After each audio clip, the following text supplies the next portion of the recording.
Torej,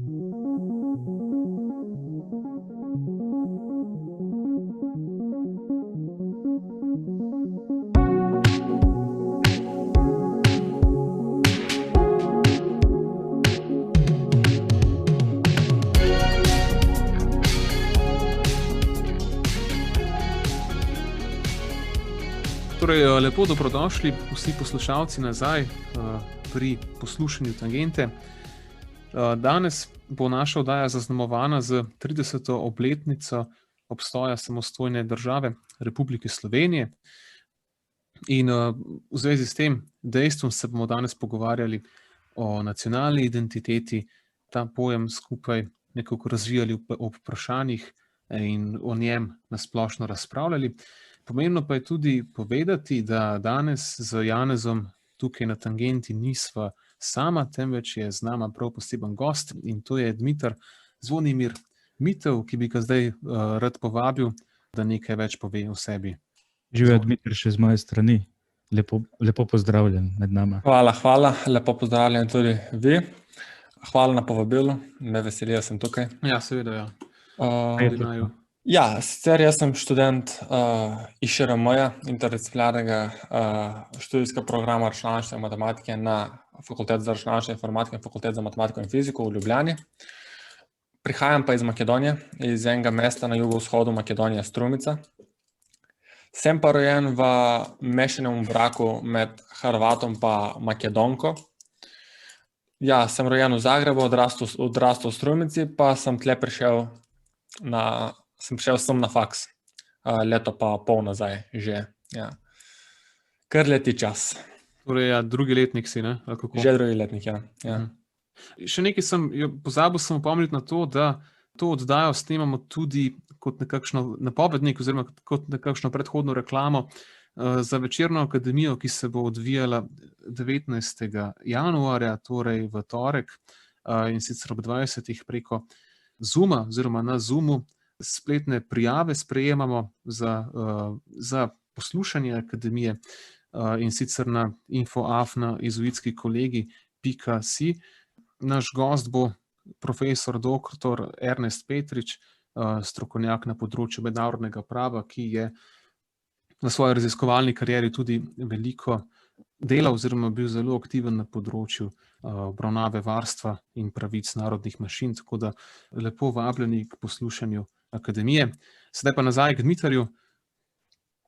Torej, Dmitar, kako doživljaš svoje dosedanje življenje v Sloveniji kot Makedonec?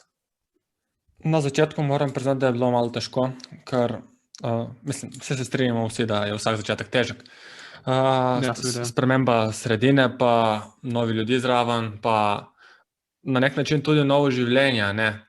Ni več šole, zdaj je faks, ni več tvoje matere doma, zdaj si sama, ne.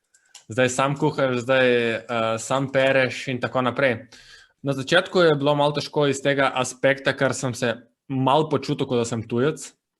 Ne morem reči, da nisem bil sprejet, je pa bilo malo težko na začetku navaditi se na to novo sredino, ki je bila Ljubljana, pa ki je bil faks, vse, kar gre zraven. Seveda, ja, okej. Kako pa recimo ti zdaj si se že dokaj ustalil, ne? Rekel si, da si tukaj že leto in pol. Ja, res. No, še preden te to vprašam, me najprej zanima mogoče še sam vzrok, če na hitro pojasniš, kako to, da si se odločil za Slovenijo? Je bilo kar spontano, moram priznati. Sem razmišljal o tem, kaj bom študiral, seveda, kot srednješolski dijak. In ena prijateljica, ki študira tukaj, mi je dejansko povedala, da obstaja en študijski program, ki mogoče bo kar zanimiv zame. In sicer računalništvo in informatiko, oziroma računalništvo in matematiko. Sem pogledal in seveda sem dodal Ljubljano na ta seznam potencialnih fakultetih, oziroma takrat že čez eno leto, ker to je bilo tam konec 3. letnika. Dejansko je bilo precej spontano. In potem je bila zgodba taka, da bom apliciral, bomo videli, kaj se bo zgodilo. če me sprejmejo, ok, mogoče bom šel, če me ne sprejmejo, itak ziher ne grem. Imam alternativne rešitve, kot je zgled bila fakulteta za računalništvo v Skopju. Je pa bilo na nek način, dajmo reči, kot ena seksi opcija je bila Ljubljana, če lahko na ta način rečem. Ja, ker je bil en velik izziv zame. In sem imel nek čuden občutek, da bom res na nek čuden način se končal, da bom končal na nek čuden način v Ljubljano. In zdaj, retrospektivno gledano, se je izpostavilo, da je to res. No, to se mi zdi zelo zanimivo. No. Jaz sem vesel, da si bil sprejet tukaj, no, in da zdaj tukaj ustaljeno študiraš. In me je zanimivo pravzaprav, kako, na kakšen način govoriš o tej poti sem v Ljubljano, na ta študij. Ne. Ker nam tukaj študentom v Sloveniji, mogoče v veliki večini, no, vsaj, dajmo reči, v zahodnem delu Slovenije, ne, je Ljubljanska univerza ena taka skoraj samoumevna izbira oziroma neka prva izbira, ki ti pride na pamet. Ne. Nekako se zdi samoumevno, da če nameravaš študirati, boš šel na univerzo v Ljubljani. Ne. Kdor hoče iti ven v tujino, recimo, je že nekaj posebnega. Ne. Tako da, to tvoje odločenje, ne, za univerzo v Ljubljani mi je precej zanimivo. Ne. Ampak zdaj recimo, no, če bi se dotaknili mogoče dejansko te nacionalne zavednosti, ne. Ti kot po poreklu, ne, si Makedonec oziroma tudi Hrvat. Kako se ti zdi, recimo, da zdaj v Sloveniji med Slovenci, ne, kakšen vpliv ima na to na tvoje doživljanje nacionalne identitete? Ne? Kako jo ohranjaš, kako jo živiš, a jo sploh potrebuješ, ti je kaj nujnega, ti ni, ne? Na ta način. Ja, prvo bom povedal, da ne smem reči, da sem jaz bil diskriminiran na kakršenkoli način, zaradi tega, ker pač nisem Slovenec. Oziroma nisem, vsaj direktno nisem nikoli bil prizadet ali diskriminiran ali nekaj v tem smislu. A glede nacionalne identitete, to je en del Dmitra Zvonimira, ta nacionalna identiteta, ampak hkrati pa ni neki, pač, da jaz grem zdaj v center Ljubljane in da se začnem dirati, hej, jaz sem Makedonec. Jaz sem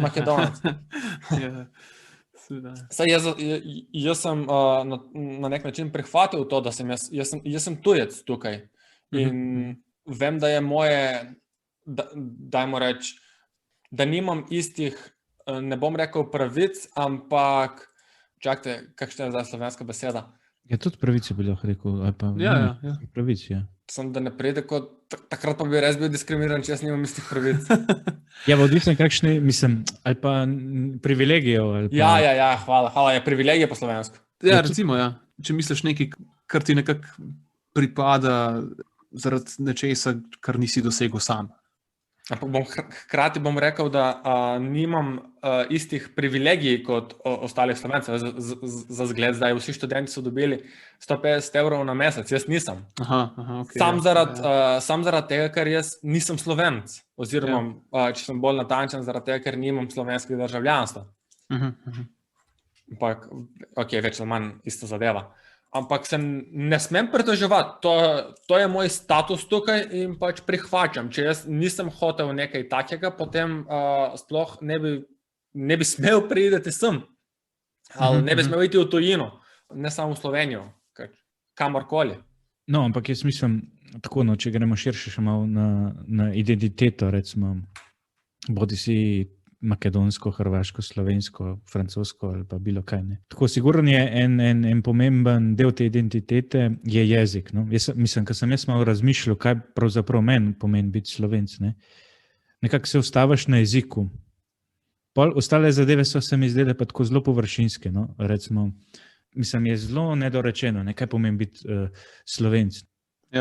Banalno se sliši, če pomeni Slovenc to, da greš na Triglav, pa da v nedeljo ješ govejo župo, pa tensten krampir, pa poslušaš Avsenike. Ne? Mislim, zdaj malo pretiravam, ampak je zelo težko določiti, kaj pravzaprav to je. Ne? In nekaj, kar se mi zdi zelo tako konkretnega, je jezik. Ti se identificiraš kot Slovenč, je tvoj materni jezik slovenščina. No? Ja, bi rad nekaj povedal tle. Ja, kar povej. Se strinjam s tem, Janez.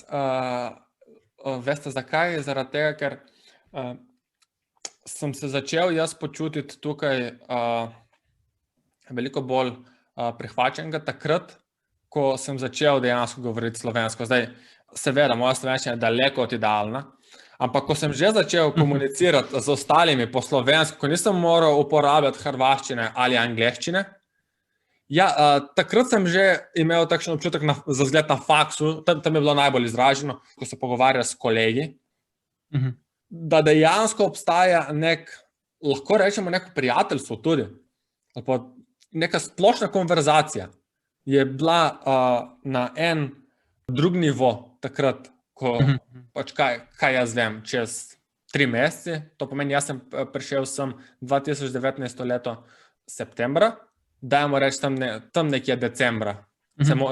Ta moj odnos z Slovenci se je spremenil na boljšem, seveda.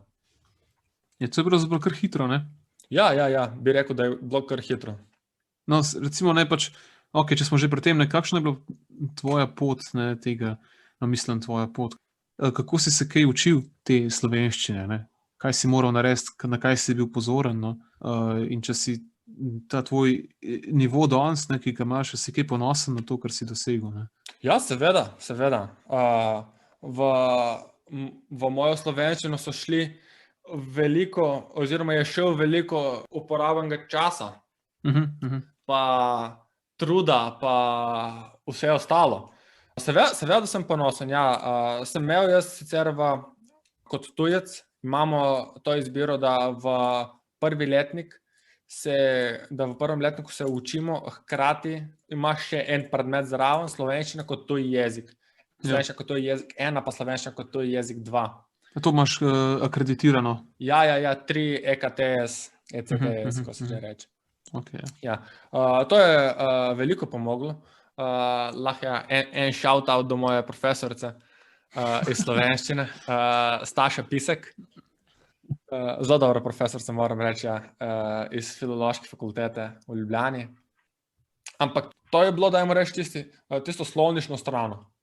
Konverzacijsko strano, pač to je samo vadba. Moja 2 cimra sta mi pomogla veliko.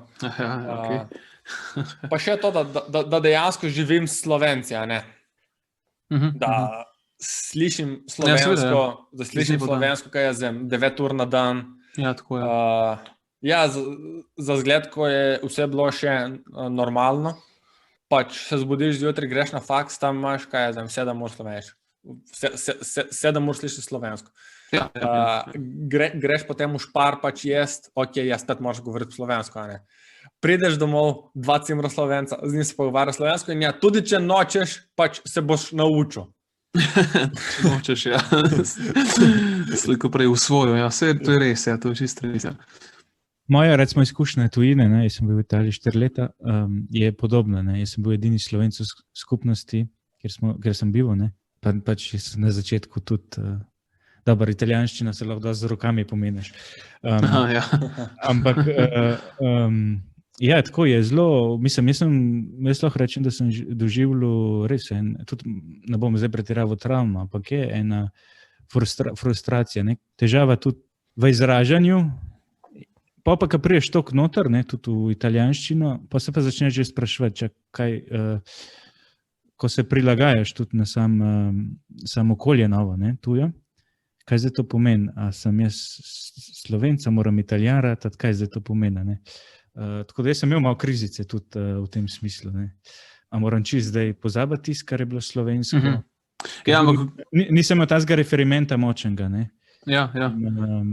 Ampak kako si potem recimo v Italiji, med Italijani, kako si potem, če si kaj razpoznaval, pač kaj ti v bistvu si kot Slovenc, kaj ti da ta slovenska nacionalna identiteta? A si mogoče tukaj lažje videl, ko si se primerjal, z ljudmi tam?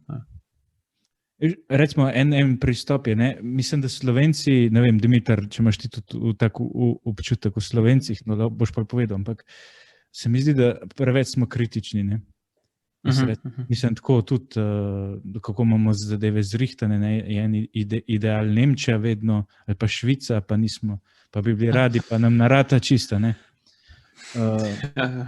Pa v Italiji sem pa jaz na momente videl, pa si misliš, pa se pri nas ni tako slabo. Ne. Se mi zdi, da to veliko bolj znaš cent. Ne vem, rekel, kakor da se prečist, no, kaj to pravzaprav biti Slovenc. No, pa tudi, ja, točno to je. Kar avtomatično rataš malo odprt. No. Te tudi zanimajo druge zadeve, ne. Drugi ljudje. No. Se mi zdi, da če si po enem okolju, kjer je vse samo po sebi umevno, pa sploh ne pride to, kdo izraza ta nacionalna identiteta, jaz bi rekel.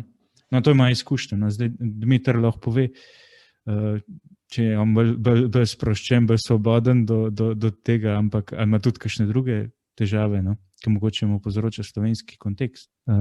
Je hladna je slovenska beseda, ne? Tudi. Ja. Okay. Ja, bom, po mojem je tukaj že, dajmo reči, tisti največji prelom mentalitete v bivši Jugoslaviji, ne?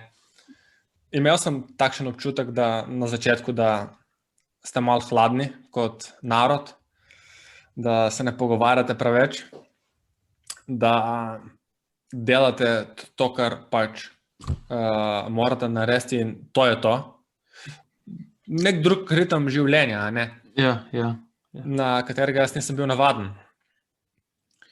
In sem se pogovarjal enkrat z enim prijateljem, sicer je iz Afrike, on iz Burundija, in na to temo, da so Slovenci na začetku tako hladni, ampak potem naenkrat postanejo bliski s teboj in ti nimaš pojma, kaj si naredil, da oni postanejo tako nekako bolj odprti s tabo, da se začnejo pogovarjati s tabo, dajmo začeti tam, da so bolj odprti s tabo, da ti tudi želijo pomoč, če nekaj rabiš.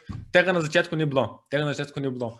Ne vem, če je bil jezik, ne vem, če je bilo nekaj drugega, ali pa, če gremo pač po stereotipih, ne vem, če je bilo to, da če si iz juga, si na nek način dobiš en label. Zdaj, ne narobe me shvatiti, nikoli jaz nisem bil diskriminiran na to, zdaj malo grdo se sliši, ampak zaradi tega, ker sem iz juga. Nikoli nisem bil diskriminiran. Nikoli direktno nisem bil diskriminiran, sem bolj natančen. In zgled, je veliko takih malih razlik med, jaz bi rekel, med vseh ostalih narodov bivše Jugoslavije pa Slovencev. Za zgled, v Sloveniji tukaj, to me še vedno preseneča. Nogomet ni tako popularen kot na Hrvaškem, v Srbiji, v Makedoniji, tudi v Črni Gori sem ziher, da je tudi tam popularen. Tukaj so pa popularni smučarski skoki. No ja, evo, ja. To je pa tudi zame kar veliko presenečenje. Kako je lahko nogomet nepopularen, hkrati pa smučarski skoki so. Ja, te dve zadeve jaz nekako ne morem povezati. Ampak tle vidimo pač tisto raznolikost, ne? In če živiš v takšni kulturi, ja, seveda, da bojo smučarski skoki v tej kulturi tako pomembni. No, ampak zdaj smo recimo ene par takih stvari omenili, no, te smučarske skoke in tako naprej, ali pa kakšno neko, kot si ti rekel, malo zadržanost, ne, v primerjavi z, recimo z Makedonci, ne, ali pa s Hrvati, kot si omenil, ne. Pa tudi Janez, ti si že prej omenil tisto govejo župo, ne, v nedeljah in take zadeve. Ne. Zdaj, ta nacionalna identiteta, ne, a je to res nekaj, kar potem, kar je vsota vsega tega, ne. Po mojem mnenju zanimivo vprašanje, ne, ker te stvari vseeno ljudi, ne, Slovence pač delijo, ne. Nekateri, ne vem, nekateri ne bi rekli, da je njihova navada zdaj neka goveja župa, ali pa kaj takega, pa da so zelo veliki oboževalci smučarskih skokov in bi to vzeli kot del te svoje slovenske identitete. Ne. Zdaj tukaj mislim, da treba razmišljati, kaj je tisti skupni imenovalec, ne, te naše identitete. Se pravi, kaj je tisti element, ki je del slovenske identitete vseh Slovencev. Ne. To je tako. Jaz mi zdi, da pri tej identiteti, v bistvu, kako se tudi spreminja ena poimenovanje, kaj to nacija je, ne, recimo. Kakšne razlike, ki v Sloveniji še čutimo, ne, na to razdeljenost na te stare zgodovinske pokrajine, če lahko rečem temu tako. Ne, na Kranjsko, Štajersko, pa v bistvu Kranjska je še razdeljena na Gorenjsko, Dolenjsko, Notranjsko. Ne. Včasih se ljudje zgleda bolj potem poistovetili. Ne. In tudi, nazaj študiramo, recimo, ne, pa niso na tem teritoriju samo Slovenci živeli. Ne. Kranjci ali pa Štajerci je bil lahko tudi Nemci, ne. Pa tudi kočevarski Nemci, recimo. Ja, seveda, na Kočevskem, ne, kjer so imeli eno svojo kulturo, ki je bila tudi del Kranjske, to je treba reči. Ne, zdaj. Ali pa Istro, poglejmo, ne, mislim, zadnjič sem tudi poslušal v arhivu RTV-ja oddajo Pričevalci, ne, je bil en gospod iz Istre, ki je rekel, ja, pa mi smo se normalno sporazumevali, ne, jaz sem govoril po slovensk, Hrvat je govoril po hrvašk, Italijan po italijan, ne, pa smo se razumeli, ne. In potem pa recimo pridejo pa te, mogoče tudi ta močen nacionalistični element, ne, ki pa tudi en nemir vnese v to eno harmonijo. Ne. In tudi, če pogledamo recimo belokranjske ljudske pesmi, ki mislim, da smo se vsi v vrtcu pa na začetku osnovne šole učili, ne, ker imajo nekaj posebnega. Ne. In jaz sem gotovo, da so v bistvu prihajajo iz Srbije večinoma. Ne. Da so v skoki prinesli in da pač so srpske melodije, ki so ponarodele. Ne. No, evo, to je še en vidik, ne, spravi neko izročilo, ne, glasbo recimo, ne, a pa spet, če pridemo do jezika, ne, tudi kočevski Nemci imajo neko svojo varianto nemščine, ne, s katero se identificirajo. Ampak tako, jaz sem pa tudi razmišljal, ne, o tem, kaj je pravzaprav neke sorte, dajmo reči, testni kamen za to, kaj čutimo do nacionalne identitete, ne, da to mogoče, kaj če to ni samo jezik, ne, jaz sem razmišljal o tem, kaj recimo čutiš, ko vidiš simbol, ne, svojega naroda oziroma svoje države, ne, grb, zastava, ne, take stvari. Zdaj, če recimo v pogledu na slovensko zastavo, če probaš, ne vem, razumeti oziroma pogledati na to, kakšna čustva se ti porajajo takrat, ko vidiš recimo slovensko zastavo, ne, recimo, ampak, ne vem, pred kakšnimi stavbami, ki so namenjene, ne vem, mednarodni politiki, imaš ponavadi spredaj razvrščene vse drogove, vseh možnih zastav, ne, in jaz sem pri sebi opazil, da recimo začnem takoj iskati, kje je slovenska zastava, ne, a je tudi med njimi, ne, in potem čutim neko zadovoljstvo, ko jo najdem, ne, take stvari, no, se pravi, če mene nekdo vpraša, ne, kako je z mano pa s to mojo slovensko identiteto, ne vem, mi takoj pride na pamet ta veza, ne, ta zveza, ta čustva, ki jih imaš do simbolov. Ne. No, vsezadnje so prav zaradi te čustvene vezi, ne, ki jo ljudje čutijo do simbolov, te stvari simboli, ker pač predstavljajo neko, ne vem, neko ljubezen do domovine, nek ponos, ne, pravzaprav. Ne. Recimo, kaj pa tvoje čustva, ko si izvedel, da greste na Euro?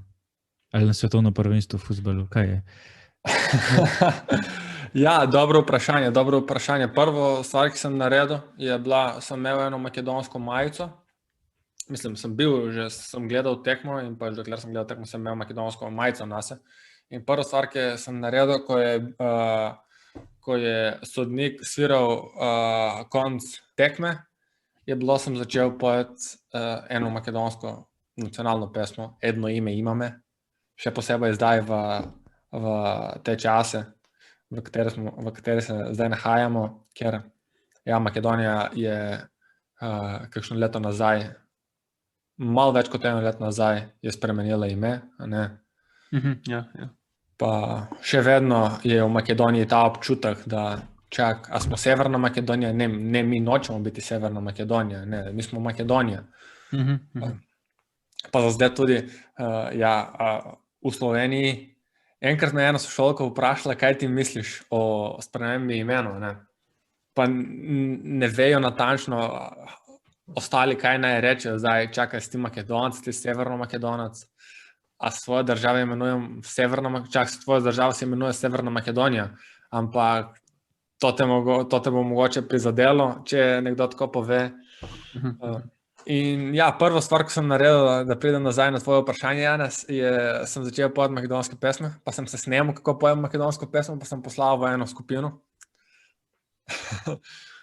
In sem šel v kuhinjo, pa sem si vzel en pir, pa sem si ga popil in se nazdravil sam s sabo. za Makedonijo. Super, evo. Jaz bi te vprašal, kako bi reagiral, če bi igrala Makedonija pa Hrvaška, za koga bi navijal? Ja, vedno navijam za tiste države, ki ima večje ambicije. Ponovadi je to Hrvaška, zdaj Hrvaška je postala ena velja sila. To je, spet lahko nazaj pridemo na tiste moje smučarske skoke.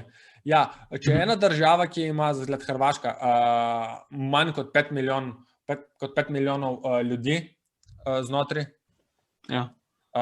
Pa je 2018 leto končala kot druga na svetovnem prvenstvu, jaz se moraš vprašati, zakaj pa potem ni, kaj jaz vem, neka večja država, zakaj Kina ni bila svetovni prvak. Pa mogoče tudi tukaj tista nacionalna identiteta, pa nacionalna kultura. Če se jaz rodim zdaj, pa če vsi zraven gledajo nogomet, pa vsi zraven navijajo, pa se derejo. Ja, če imam majhen talent v meni, bom verjetno šel v to smer. A ne? Ali pa, ja, za zgled, če si v Sloveniji, pa zdaj pogledaš, kaj jaz vem, Tino Maze, ki je pač ena med najboljšimi, če ni tudi najboljša. Ja. Ampak kaj sem hotel reči, ja, če si ti v takšni kulturi, seveda, da bo smučarski skok ali smučanje bolj zanimivo kot nogomet. Jaz se spomnim, takrat, ko smo šli mi na Evropsko prvenstvo, pa potem na svetovno prvenstvo. V katerem športu? Nogometu. No, ampak se mi zdi, da je tako, takrat je pa res cela nacija dihala s tistim, ne. Tako, tudi takrat, ko je rokomet bil, pa odbojka, pa košarka, pa hokej. Mislim, da polka pride do teh uspehov športnih, pač cel narod diha, ne. Ne vem, pa vama se zdi, da mogoče lahko rečemo, da je del slovenske identitete tudi ostali ljudje, ki živijo tukaj, pa niso tega slovenskega porekla, če se tako lahko reče, no? Recimo, italijanska manjšina, madžarska manjšina. Te manjšine, narodne skupnosti so tukaj zaradi nekih zgodovinskih dogodkov, ki so zaznamovali Slovenijo, pa slovensko ozemlje. Tako da to sigurno je del nas. Čeprav meni se zdi malo tako kontraintuitivno, ker pač ti ljudje imajo drugačno poreklo. Ampak ja, meni se zdi, da ja. Meni se zdi pa mogoče negativna poimenovanje narodne identitete, ko na nek način ne znaš videti tudi tega enega bogatstva, kaj je, ne. Ja, se vem. Recimo tako, vse Slovenci smo bili tudi sami žrtve tega v preteklosti, no, se tudi treba poznati, recimo. Med Kraljevino Italijo, pa potem med okupacijo, Jugoslavije, ne. Mislim, vi imate zdaj trenutno težave z Bolgari, ne, se pravi. Ja, to je res. Oni vas ne tretirajo kot eno nacijo, ampak kot en del da ste Bolgari, če se je spomnim. Ja, da smo mi Bolgari, dejansko pa da govorimo nek dialekt bolgarščine. Ja, to ne priznajo. Oni trdijo, da smo mi umetna tvorba Josipa Broza. S temi besedami sem citiral zdaj.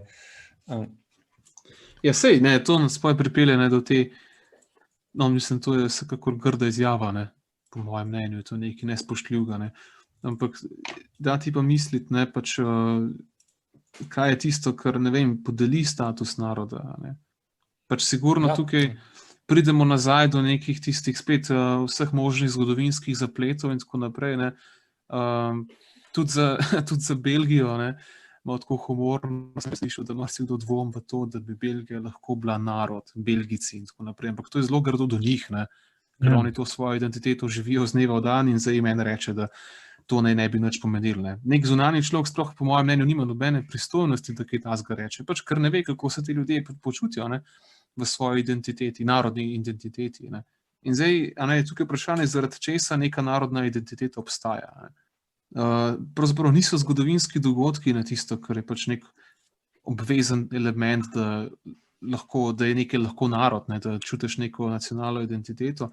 Jaz mislim, da je pač povod za to, da ti čutiš neko nacionalno identiteto, že samo dejstvo, da jo čutiš. Ne? Če se ti počutiš kot nekaj posebnega, ne? Ker si Američan, ker si Makedonc, ne? Pač potem ta identiteta obstaja, ne? In noben je ne more zanikati. Ne? No, recimo jaz zadnje 2 leti, ko sem v Rimu živel, sem bil v skupnosti še z 2 katalonskima jezuita. No? In mi je bilo zanimivo, ne? Ker oba sta trdila, ne? Dober Katalonc je Španc. Ne? Okay. Pač ona sta bila prepričana, da to gre za eno v druge. Ne? Aha. So pa v Kataloniji tudi ljudje, ki so prepričani, da to ne gre skupaj. Ne? In, ja. Se mi zdi tudi zanimivo, ne? Ko sem bil jaz tudi 2 leti pa pol nazaj v Barceloni, je zanimivo, ko sem se sprehajal, ne? Prideš v eno četrt samo španske zastave, greš v naslednjo četrt samo katalonske zastave. Ne? Ja, sploh tisti, jaz se spomnim tistih zastav, ne, še pred tistim referendumom, pravzaprav, ne, ki je na koncu nekako propadel, ne, ki so z vseh balkonov so visele te katalonske zastave, pa tiste zastave s tem geslom si, ne, se pravi, da samostojnosti, ne, to je bilo tisto. Ne. Ponekod pa čisto nič tega. Ja, no, mislim, mene je presenetil, ker tako, jaz sem dobil občutek polne. Pa ni bilo na vseh balkonih, niso bili zobešene zastave, se pravi, mogoče je lahko realnost drugačna. Ne? Ampak mislim, kako je lahko tudi nekaj identiteta tudi tako res nekaj fluidnega po svojem, ne? Se pravi, ni trdnega, ne? Mislim, jaz bi se nadovezal, da ne moramo po mojem reči, da v tem primeru Slovenc 50 let nazaj ste bo počutil isto kot Slovenc, ki živi zdaj. Zakaj? Ker je težave, ki jih je imel Slovenc 50 let nazaj, niso enake kot pač težave, ki jih ima Slovenc danes. Zato je pa nekaj logično, da je tudi nekaj nekonkretnega. Ne? Pač. Mislim, na začetku začel, kaj pomeni biti Slovenc. Ja, se ne moreš čisto, mislim, da govorim slovensko, da sem v Sloveniji rojen, ne? Ampak pol je pa kar ta definicija rata zelo oska. Ne? Ja, ker probamo se opirati na neke zunanje znake, ne? In te zunanje znake je težko poiskati, ne? Sploh tiste, ki bi bili skupni vsem Slovencem. Ne? To je tisto, kar je težko. Ne? Pač ti nekaj čutiš noter, ne? Ampak če se sprašujemo o neki pokazani definiciji, pa to pač malo težje. Ker, kot si rekel, a govorim jezik. Ja, mogoče ne govorim toliko dobro jezik, pa sem še vedno pač Slovenc. Ali sem rojen tukaj? Ja, mogoče sem rojen, kaj jaz vem. Ja, zdaj Hrvata. Mogoče sem rojen v Bosni, pa sem pač še vedno Hrvat, a ne? Vse tukaj. Je precej, po mojem, to abstrakten pojem. Saj itak se pogovarjamo o občutku, a ne? Nacionalna identiteta je še na nek način nek občutek, ki ga imaš. In je precej abstraktno in ne vem, če se to sploh da definirati. Ja. Hitro pride na čustveno raven to, ne? Ja, seveda. In če človek ni pazljiv, ga lahko to hitro zanese, ne? Ja. Po drugi strani pa mislim, da mora imeti en zdrav občutek tudi za to, da ve iz kje je, ne? Je sigurno, ne? Jaz se zelo strinjam s tem, no, so čustva tukaj zraven, ne? A veš, če smo prej recimo govorili o zastavah, ne, recimo himna spet, ne, himna je lahko za neko tretjo osebo, ne, pač taka melodija, kot so vse druge, ne vem, v izvedbi simfoničnega orkestra, ampak če si ti recimo Slovenc, ne, ki pa slišiš slovensko himno, pa spet vidiš, da nekaj čutiš tukaj zraven, no. Da ni neka praznina, nekaj indiferentnega, ampak da nekaj pač je. Nekaj te dvigne. Ja, točno to, ne. Nekaj te nekako dvigne, ja. Začutiš nek ponos, ne, ti nekaj pomeni, ne. Čeprav mogoče ne znaš točno definirati, kaj se dogaja, ne. Pa zakaj tudi? Pa zakaj, ja, seveda, ne. Točno to, ja, zakaj. Je nekaj del tebe, ki spregovori takrat, ne? Ja, no, evo, točno to, ne. To je super formulacija, po mojem, ja. No, v redu, ne, torej vidimo, ne, da smo poskušali obdelati ta pojem, ne, nacionalne zavednosti, nacionalne identitete, ne, in smo videli, da smo dejansko izpostavili par kolikor toliko konkretnih vidikov, ne, govorili smo o športu, ne, predvsej veliko, omenili smo glasbo, kulturo, ne, jezik, izročila, ne, take stvari, simbole naroda in tako naprej, ne. Tako da jaz mislim, da mogoče na tej točki lahko zdaj to našo epizodo zaključimo, ne. Dmitar, najlepša hvala, da si bil tukaj z nama, z Janezom, da si se z nama pogovarjal danes. Ja, hvala tebi, Peter, hvala tudi tebi, Janez. Res me je veselilo, da sem bil tukaj. No, super, ja. Ja, lepo, da si delil svoje poglede, no. Se torej slišimo v naslednji epizodi. Spremljajte nas in za zdaj nasvidenje. Nasvidenje. Nasvidenje.